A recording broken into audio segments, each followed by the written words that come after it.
So, it is my great privilege to invite Ms. Rupa Arun, Education Ecosystem Expert, Project Ekalavya at Art Park and Zonal President, AWWA, that is Army Wives Welfare Association in the Dakshin Bharat area. Ms. Rupa is the founder principal director TCIS Bangalore, academic designer, curriculum and assessment developer, and an author.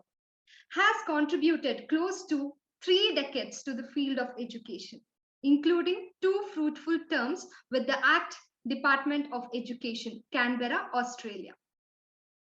She has double masters in journalism, mass media communication, and education.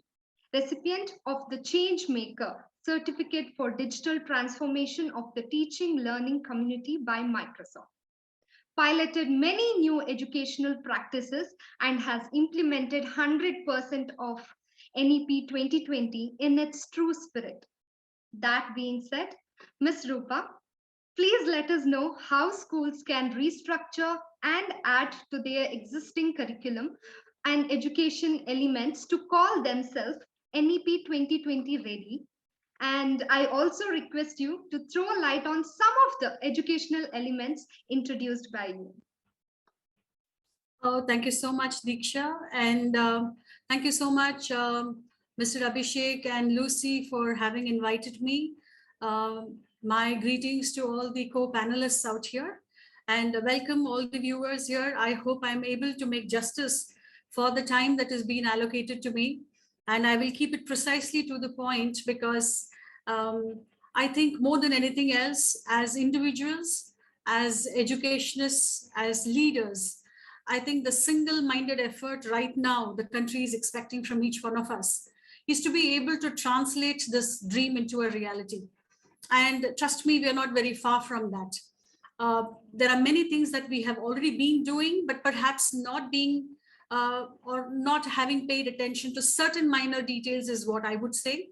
And knowing the kind of capacity that we individuals, educationists have, I do not think this is a difficult task at all to begin with.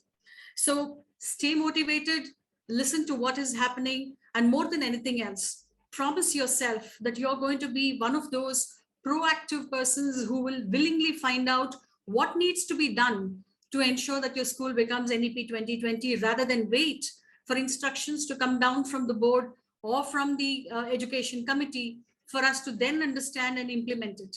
Because for all practical purposes, we would be at a serious loss of time while the rest of the world is progressing far ahead. I think the only thing that we can perhaps promise ourselves would be to ensure that we are proactive and we will change the mindset of the entire education body that is associated with us. So without wasting further ado, I think I'm going to seriously start sharing my screen with you and be able to give you a couple of inputs that I have personally implemented and understood it to the best of my abilities. And I saw the results there, and I can assure you that they are fantastic. They are transformational results that are achieved when you truly implement the suggestions that are there with NEP 2020. So please allow me to share my screen. Just give me a moment. All right. So we will look at a couple of things that I think is of great importance for each one of you. First and foremost, why is it that we need to restructure our curriculum? I do understand that all of the audience here are familiar with the term curriculum, and we don't have to get into those details at this juncture. Yes, Mr. Abhishek, am I right? Thank you. That's a reassurance. Thank you. So we will just look at what is it that we need to restructure with our curriculum. So in today's entire session that we are going to be looking at, we are going to be looking at a couple of things. So what is the need for restructure? I think the couple of things that the restructuring of the curriculum is going to allow is to allow the learners to go through different levels of learning. Now, what are these different levels of learning? How is it associated with Bloom's taxonomy? These are certain things that we will be looking at. It will allow us to completely move from lower order thinking skills, that is the LOTS, to higher order thinking skills. How do we take the entire school academic framework from achieving the lower order thinking skills to the higher order thinking skills. So when there is a process to it, you will understand that there is no need for anybody to rote memorize anything. So what is this process? We are going to be spending some time around that. And when we restructure the curriculum, we will realize that it enhances 3 domains of learning. What are the domains of learning, and how does restructuring the curriculum enhance those domains, and how does that entire thing in turn reflect on the child being able to learn in a better way and is a globally and future ready citizen? I think that is where our structure will take us to. How restructuring this curriculum will strengthen the learning objectives and learning outcomes. Now, what are learning objectives? What are learning outcomes?